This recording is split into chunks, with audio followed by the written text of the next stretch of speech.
സ്വാഗതം. കാണാത്തതും കേൾക്കാത്തതും. രണ്ടാം ലോകയുദ്ധകാലം സങ്കല്പിക്കാം. അന്ന് ഇവിടുത്തെ യൂട്യൂബ് ചാനലുകളും മറ്റ് സമൂഹ മാധ്യമങ്ങളും ഉണ്ടായിരുന്നെങ്കിലോ നമ്മൾ മിക്കവാറും ഇങ്ങനെ കേട്ടേനെ: ബ്രിട്ടനും അമേരിക്കയും ഫ്രാൻസും സോവിയറ്റ് യൂണിയനും ഒക്കെ തോറ്റമ്പി, ജർമ്മനിയും നാസി പടയും വിജയിക്കുന്നു, അവർ യൂറോപ്പിലെ യഹൂദരെ ഇസ്രയേൽ ദേശത്ത് തിരിച്ചെത്താൻ മണ്ണു തേടിയ സർവ്വ യഹൂദരെയും തീർത്തു കഴിഞ്ഞു എന്ന്. ചുരുക്കത്തിൽ പാലസ്തീനായിൽ കുടിയേറിയ അറബി ഇസ്ലാമികരുടെ പിന്തുണയോടെ ഹിറ്റ്ലറും നാസികളും വിജയക്കൊടി പാറിച്ചു എന്നായേനെ അവകാശവാദം. അതിശയിക്കാനില്ല. ഏതാണ്ട് ഇതേ മട്ടിലാണല്ലോ കേരളത്തിലെ ഹമാസ് പക്ഷപാതി മാധ്യമങ്ങൾ ഗാസയിലെ യുദ്ധവും റിപ്പോർട്ട് ചെയ്യുന്നത്. ശൂരന്മാരായ ഹമാസ് ഇസ്രായേലിനെ തകർത്തുകൊണ്ടിരിക്കുന്നു. ഹൂതികളും ഹിസ്ബുള്ളയും ഇറാനും ഒക്കെ ചേർന്ന് അമേരിക്കയെയും യൂറോപ്പിനെയും വിറപ്പിക്കുന്നു. ലോകമാകെ ഹൂതികൾക്ക് മുമ്പിൽ അടിയറ പറയുന്നു. അച്ചുതണ്ട് ശക്തികൾക്ക് മുമ്പിൽ സഖ്യകക്ഷികൾ തോറ്റടിഞ്ഞതുപോലെ എന്നും കൂടി അവ പറഞ്ഞിരുന്നെങ്കിൽ സാരസ്യം പൂർണ്ണമായേനെ. ഒരു കാര്യം ശരിയാണ്, ഹൂതികളും ഹിസ്ബുള്ളയും ഒക്കെ മരണം വിതയ്ക്കുന്ന നഞ്ചാണ്. രുചി അറിയും മുമ്പേ കൊല്ലുന്ന സൈനൈഡാണ്. സ്വസ്ഥ സമൂഹങ്ങൾക്ക് വിനാശകരം. അവര് ഭയപ്പെടണം. എന്തെന്നാൽ അവർ അസ്മോദേവൂസിന്റെ കൗശലത്തിൽ വിരിഞ്ഞ വചനങ്ങൾ വായിച്ച് ബുദ്ധിയിൽ അന്ധകാരം കയറിയവരാണ്. ഇസ്രായേലിനോടുള്ള വിദ്വേഷത്താലും മതാന്ധതയാലും ആരെയും ഭയാനകമായി ആക്രമിക്കുവാനും കുരുതി നടത്തുവാനും മടിക്കാത്തവർ. 10,000 സമാധാന ചിത്തരെ വെല്ലുവിളിക്കാൻ ഒരു തെമ്മാടി മതി എന്നതുപോലെയാണ് മതപൈശാചികത ബാധിച്ചവർ. അവരുടെ രാക്ഷസീയതയെ മഹാശക്തിയും ശരിയുമെന്നും അവരെ നിത്യവിജയികളെന്നും വാഴ്ത്തുന്ന മാധ്യമങ്ങളാണ് ചുറ്റിലും. പോരാത്തതിന് ഇസ്രായേലിന്റെ തകർച്ചയും ഹമാസിന്റെ വിജയവും വിളമ്പാൻ പുത്തൻ അവതാരകർ ദിനേന പ്രത്യക്ഷപ്പെടുന്നുമുണ്ട്. ആര് പറയുന്നതാണ് സത്യം? യുദ്ധമേഖലയിലെ അനിശ്ചിതത്വത്തിൽ നിന്ന് കൃത്യമായ മുഴുവിവരങ്ങൾ കിട്ടുക എളുപ്പമല്ല. എങ്കിലും ഹമാസ് പക്ഷം പറയുന്നത് വെച്ച് നോക്കിയാൽ തന്നെ ഇസ്രായേൽ സൈനികർ പോരാടുന്നത് സ്വന്തം അതിർത്തിക്കുള്ളിലല്ല, ഗാസയിൽ നിന്നാണ്. ഗാസ കനൽ കുമ്പാരവും ചാരക്കുമ്പാരവും ഒക്കെയായി തകർക്കപ്പെട്ടിരിക്കുന്നു. ഗാസയുടെ മണ്ണിന് കീഴെ തുരങ്കങ്ങളിലും ഇസ്രായേലി സേന പോരാട്ടം നടത്തുന്നു. ഹമാസ് ഭീകര പോരാളികൾ സംരക്ഷിക്കാൻ ശ്രമിച്ചെന്ന് പറയുന്ന ഗാസ പഴയതുപോലെ ഭൂമിക്കുമേൽ ഉയർന്നു നിൽപ്പില്ല. ഗാസക്കാരിൽ ഏറെ പേർ സ്ഥലം മാറി. ഹമാസികൾക്ക് ഗാസയെ കാക്കാനേ കഴിഞ്ഞിട്ടില്ല. ഗാസ മാത്രമല്ല, ഭീകരരുടെ പല ഭൂഗർഭ സങ്കേതങ്ങളും കൂടി തകർന്നിരിക്കുന്നു. എന്നിട്ടും ഹമാസ് വിജയിച്ചു കയറുകയാണത്രേ.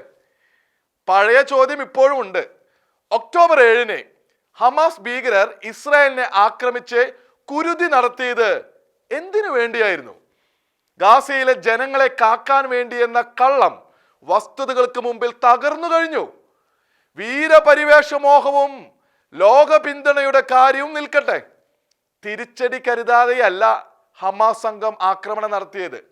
പൗരുഷത്തോടെ തങ്ങൾ പുറത്തു വന്നില്ലെങ്കിൽ ഗാസയിലെ ജനങ്ങൾ സഹിക്കേണ്ടി വരുമെന്നും അവർക്ക് അറിയാമായിരുന്നു. എന്നിട്ടും അവർ പുറത്തു വന്നില്ല. ഭീരുക്കളായി ഇസ്രായേലിന് പ്രിയപ്പെട്ട ബന്ധുക്കളുടെയും ജനങ്ങളുടെയും പിന്നിലും അവർക്കിടയിലും പൊതുസ്ഥലങ്ങളിലും ഒളിച്ചിരുന്ന് സ്വരക്ഷ തേടി. സ്വന്തം ജീവൻ കാക്കാൻ ഗാസയിലെ കുട്ടികളെ വരെ കവചങ്ങളാക്കുന്ന വിധം ലജ്ജയറ്റവരായി. ഇതാണ് ജനങ്ങൾക്ക് രക്ഷയെങ്കിൽ എന്തിനാണ് ദശകങ്ങൾ എടുത്ത് ബഹുകോടി ഡോളറിന്റെ സഹായം ചോർത്തി ശതകണക്കിന് കിലോമീറ്റർ നീളത്തിൽ തുരങ്കങ്ങൾ തീർത്തത്? അതിന്റെ ഉത്തരമാണ് ഹമാസ് ഉന്നത നേതാവിന്റെ വീടിന് താഴെ ഇസ്രായേൽ സേന കണ്ടെത്തിയ ആഡംബര തുരങ്കം. എല്ലാം നേതാക്കളുടെ സുരക്ഷിത സുഖജീവിതത്തിന് ടണലുണ്ടാക്കിയതും പണം ചോർത്തിയതും ഇത്രയും കാലം ഭരിച്ചതും ചെയ്തതും പറഞ്ഞതുമെല്ലാം ഹമാസിനും അതിൻ്റെ നേതാക്കൾക്കും വേണ്ടി മാത്രം. എല്ലാം തനത് ഭീകര ലക്ഷ്യങ്ങളും മോഹങ്ങളും സാധ്യമാക്കാനുള്ള ശ്രമങ്ങൾ. അതിനവർ ഗാസയിലെ ജനങ്ങളുടെ പേരും മറയും ഉപയോഗിച്ചു. ഒന്നും പാലസ്തീനുകൾക്ക് വേണ്ടി ആയിരുന്നില്ല. ഒരു ടണലിലും ഹമാസികൾക്കല്ലാതെ ഗാസയിലെ പൗരർക്ക് അഭയം നൽകിയില്ല, പ്രവേശനം പോലും ഉണ്ടായിട്ടില്ല. എന്നിട്ടും ഗാസക്കാരെ സഹായിക്കാനാണ് ഇതെല്ലാമെന്ന് അവകാശപ്പെടാനുള്ള നിർലജ്ജതയും കുടിലതയും ഹമാസിനെ സാധ്യമാകൂ.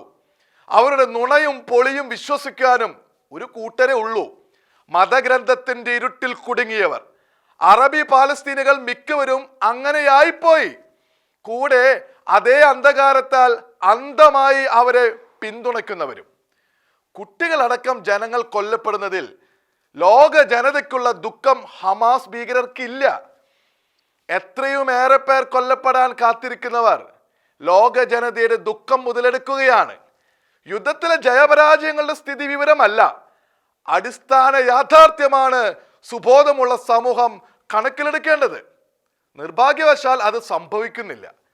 ചെലവില്ലാതെ മാനവികത പ്രസംഗിക്കുന്നവർ ഹമാസ് ഭീകരരുടെ മുതലെടുപ്പ് തന്ത്രത്തിൽ കുടുങ്ങി ഇസ്രയേലിനെ മാത്രം പഴിക്കുന്നു. ഈ പ്രവണതയാൽ ഗാസയിലെ ജനങ്ങളുടെ രക്ഷ അകറ്റിക്കളയുകയാണ് അവർ. പാലസ്തീനുകളെ സഹോദരങ്ങളായി കാണുന്നു എന്ന് പറയുന്നവരുടെ ലോകത്തും ആത്മാർത്ഥതയും വെളിവുമുള്ള ആരുമില്ലെന്ന് വന്നോ? കയ്യിൽ കിട്ടിയ ഭരണകാലത്ത് പാലസ്തീനുകളുടെ രക്ഷയ്ക്കോ ക്ഷേമത്തിനോ വേണ്ടി ഒന്നും ചെയ്യാതെ സ്വന്തം ഭീകര ലക്ഷ്യങ്ങൾക്ക് വേണ്ടി സൗകര്യങ്ങളും സുരക്ഷിത സങ്കേതങ്ങളും ടണലുകളും സജ്ജമാക്കിയവരെ തിരിച്ചറിയുവാൻ അവരുടെ യഥാർത്ഥ ഇരകളായ പാലസ്തീനുകൾക്ക് കഴിയുന്നില്ല എന്നത് ദുരന്തം തന്നെ. എല്ലാം അറിയാമായിട്ടും ഹമാസിന്റെ കെണിയിൽ വീണവരെ ഇസ്രായേലിന്റെ ഇരകളെന്ന് വ്യാഖ്യാനിക്കുന്ന ബാഹ്യ സ്വരങ്ങളാണ് അതിനേക്കാൾ വലിയ ദുരന്തം. ഗാസയിലെ കാഴ്ച വ്യക്തമാണ്. ഹമാസ് പക്ഷം പാലസ്തീൻ ജനതയെ സംരക്ഷിച്ചില്ല, സംരക്ഷിക്കാൻ ഉദ്ദേശിച്ചതേയില്ല, സംരക്ഷിക്കേണ്ടത് തങ്ങളുടെ കാര്യമായി പരിഗണിച്ചുമില്ല. അത് തന്നെയാണ് യഥാർത്ഥ കാഴ്ച. അത് തിരിച്ചറിഞ്ഞ് സംഭവഗതി മാറ്റാൻ അറബ് ലോകത്ത് ആർക്കെങ്കിലും കഴിയുമോ? ബന്ദികൾ കയ്യിലുള്ളത് കൊണ്ട് മാത്രം ബലം ഭാവിക്കുന്ന ഭീകരരുടെ കണ്ണു തെളിക്കാൻ സാധിക്കുമോ? അവസരം മുതലെടുത്ത് ഫ്രാൻസിസ് മാർപ്പാപ്പയുടെ പേരിൽ കത്തോലിക്ക സഭയെ അധിക്ഷേപിക്കാനാണോ ചിലർ ശ്രമിക്കുന്നത്? ആണെങ്കിലും അല്ലെങ്കിലും ഒരു കാര്യത്തിൽ സംശയമില്ല, തിരുസഭയ്ക്കുള്ളിൽ സ്വവർഗബന്ധത്തെ ഏതെങ്കിലും വിധത്തിൽ വെള്ള പൂശുന്ന ഏതു ശ്രമവും തീക്കൊള്ളിക്കൊണ്ട് തലച്ചൊറിയുന്ന പ്രവൃത്തിയാണ്. ആ തീക്കൊള്ളിയാകട്ടെ അനേകം ആത്മാക്കളെ പൊള്ളലേൽപ്പിക്കാൻ കാരണമായേക്കാം. സ്വവർഗ ബന്ധക്കാരെ ദേവാലയത്തിൽ ജോഡിയായി നിർത്തി ആശീർവദിക്കുന്നത് ലളിതമായ അനുഗ്രഹ കർമ്മം മാത്രമായി കാണാനാകുമോ? പ്രത്യേകിച്ച് ജർമ്മനിയിൽ സംഭവിച്ചവയും ദുരുപയോഗ സാധ്യതയും കണക്കിലെടുക്കുമ്പോൾ ഇത് നിഷിദ്ധവും പാപത്തെയും തെറ്റിനെയും വെള്ളയടിക്കുന്നതുമാണെന്ന കാര്യത്തിൽ അനേകർക്ക് യാതൊരു സംശയവുമില്ല. വിശ്വാസികളുടെ സംശയവും ആശയക്കുഴപ്പവും ഒന്നു മാത്രം: കത്തോലിക്ക സഭ ഏതെങ്കിലും വിധത്തിൽ സ്വവർഗ വിവാഹത്തെ ശരിവെക്കുകയാണോ, അഥവാ തിരുസഭ സ്വവർഗ വിവാഹത്തെ ശരിവെക്കുന്നുണ്ടോ? ഇല്ല. സ്വവർഗ വിവാഹം എന്നൊരു വിവാഹം തന്നെ കത്തോലിക്ക സഭ അംഗീകരിക്കുന്നില്ല, അംഗീകരിച്ചിട്ടില്ല. സ്വവർഗ ബന്ധത്തെ വിവാഹമെന്നല്ല, പ്രണയമെന്ന് വിളിക്കാൻ പോലും വിശ്വാസത്തിന്റെ നിയമത്തിന് സാധ്യമല്ല. അത് കേവല സ്വവർഗ ബന്ധം മാത്രമാണ് നിഷിദ്ധമായത്. സ്വർഗരാജ പ്രവേശം നഷ്ടപ്പെടാൻ മാത്രം ഗൗരവമേറിയ പാപം, അതിനെ പ്രണയമെന്നും സ്വവർഗ അനുരാഗമെന്നും വിശേഷിപ്പിക്കുന്നത് ചിലരുടെ വ്യക്തിപരമായ പ്രവണതയും തന്ത്രവും. ധാർമ്മിക നിയമങ്ങൾക്ക് വഴങ്ങുന്നതിനെ തങ്ങളോട് തന്നെ പൊരുതാനോ ഇന്ദ്രിയങ്ങളെ അടക്കാനോ തയ്യാറാകാതെ ഇഷ്ടം പോലെ ജീവിക്കാൻ ന്യായീകരണം തേടുന്നവരുടെ രീതി പാശ്ചാത്യ ലോകത്ത് ഏറെ പേരുടെ അവസ്ഥ. വിവാഹം എന്നത് സ്ത്രീയും പുരുഷനും തമ്മിലുള്ള ദൈവികമായി അനുവദിക്കപ്പെട്ട ബന്ധം മാത്രമാണെന്ന് അറിയാത്ത വിശ്വാസികളില്ല. അതിൻ്റെ അടിസ്ഥാന സ്വഭാവം പരസ്പര പൂരകത്വമാണ്. പരസ്പര പൂരകത്വം സ്ത്രീ പുരുഷ ബന്ധത്തിൽ മാത്രമേ സാധ്യമാകൂ. ദൈവ മനുഷ്യരെ സൃഷ്ടിച്ചതും സ്ത്രീയും പുരുഷനുമായിട്ടാണ്. മാമോദിസ സ്വീകരിച്ച സ്ത്രീയും പുരുഷനും തമ്മിൽ ജീവിതകാലം മുഴുവൻ നീണ്ടു നിൽക്കുന്ന സഖ്യമുളവാക്കുന്നതും യേശു ക്രിസ്തു കുദാശ ചെയ്യുന്നതുമായ ഉടമ്പടിയാണ് വിവാഹമെന്ന് കത്തോലിക്ക സഭയുടെ മതബോധനം പറഞ്ഞു തരുമ്പോൾ, പുരുഷനും പുരുഷനും തമ്മിലോ സ്ത്രീയും സ്ത്രീയും തമ്മിലോ എവിടെയാണ് വിവാഹ സാധ്യത തിരുസഭ അംഗീകരിക്കുന്നത്? അത്തരത്തിലുള്ള ബന്ധത്തെ തിരുവചനങ്ങൾ പല തവണ ശപിച്ചു തള്ളുന്നത് നാം വായിക്കുന്നുമുണ്ട്. അതിന് വിരുദ്ധമായി സ്വവർഗ ബന്ധങ്ങൾ സംഭവിക്കുന്നെങ്കിൽ അത് ആദിപാപത്താൽ ദൈവിക ക്രമം താറുമാറാക്കപ്പെട്ട ലോകത്തിലെ നിരവധി താളപ്പിഴകളിൽ ഒന്നാണ്. മറ്റൊരു വിധത്തിൽ പറഞ്ഞാൽ, സ്വവർഗാസക്തി ജനിതക തകരാറല്ല. ചിലരിൽ ഉണ്ടെന്ന് വൈദ്യശാസ്ത്രം പറയുന്ന ലഹരിയാസക്തി പോലെ മനസ്സിനെ ബാധിക്കുന്ന ആസക്തിയാണിത്. അതിൽ നിന്ന് മോചനത്തിന് വഴി തേടുകയും സ്വയം പൊരുതുകയും ചെയ്യാതെ ആസക്തിക്ക് വഴങ്ങിയും തെറ്റ് ആവർത്തിച്ചും അതിൻ്റെ പിടിയിലാകുന്ന വ്യക്തികൾ തന്നെയാണ് സ്വന്തം അവസ്ഥയ്ക്ക് ഉത്തരവാദികൾ. വിശ്വാസത്തിൻ്റെയും ധാർമ്മികതയുടെയും നിയമങ്ങളെ തള്ളിക്കളയുന്ന പല സമൂഹങ്ങളും പുരോഗമനത്തിൻ്റെ പേര് പറഞ്ഞ് ഇത്തരക്കാർക്ക് അംഗീകാരവും വലിയ സ്വീകാര്യതയും നൽകുന്നുണ്ട്. അവർക്ക് നൽകുന്ന നിയമപരിരക്ഷയെക്കുറിച്ചല്ല പറയുന്നത്. അവർ ചെയ്യുന്നത് സ്വാഭാവികവും സ്വീകാര്യവുമാണെന്നും അതിൽ അധാർമികമായി ഒന്നുമില്ലെന്നും സ്ഥാപിക്കുന്ന പ്രചരണത്തെക്കുറിച്ച്. അത്ര കൊണ്ടും തൃപ്തരാകാതെ തങ്ങൾക്ക് സഭയിൽ നിന്ന് അംഗീകാരം നേടിയെടുക്കാനാണ് സ്വവർഗ ബന്ധം തുടരുന്നവരുടെ ശ്രമം. വിവാഹ ബാഹ്യബന്ധം, അഗമ്യഗമനം തുടങ്ങിയ കഠിന പാപങ്ങളിൽ നിന്ന് സ്വവർഗ ബന്ധത്തെ ഇപ്പോഴത്തെ സാഹചര്യത്തിൽ നിന്ന് വ്യത്യസ്തമാക്കുന്നത് സ്വവർഗ ബന്ധത്തെ സഭയിൽ പരസ്യ അംഗീകാരമുള്ള വിധം വ്യവസ്ഥാപിതമാക്കാൻ ശ്രമിക്കുന്നു എന്നതാണ്. അതിന് കൂട്ടുനിൽക്കുന്നവരാണ് ജർമ്മനിയിലെ പല വൈദികരും മെത്രാന്മാരും.